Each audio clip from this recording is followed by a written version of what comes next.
The Queen has undertaken her first royal duties since the death of her husband. Europe Bureau Chief Hugh Whitfield is live in Windsor for us with more. Hugh, it's 5 days now since Prince Philip's death. What was the engagement?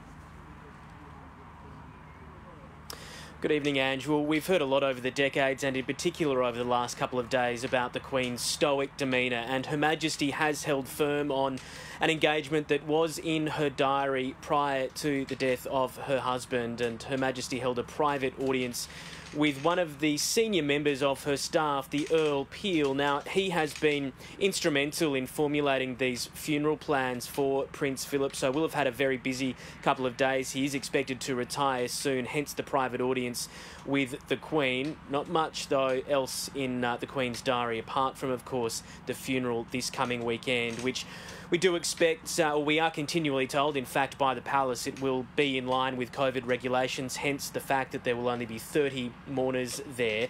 And if that is true, that they do stick to those COVID regulations, then everybody inside, apart from people speaking, will be expected to wear a mask, and so that means that we will likely see the Queen in a mask. We've seen her wear a mask before, and she may very well cut a lonely figure inside St George's Chapel, because the rules say that you have to remain socially distant, and that means that the Queen will have to stay at least 2 metres away from anyone else not in her household. Now, the only person who could possibly qualify as being in her household is the Duke's private secretary, who we expect to be the only non-royal person who will be a member of the congregation. So he may be able to sit very close, very near to the Queen, possibly behind, but it will be interesting to see how many other family members are able to get close to the Queen on the day. So like so many other families right across this country, the royal family is grappling with the death of a very dear loved one and the regulations that are enforced by the government because of the ongoing pandemic.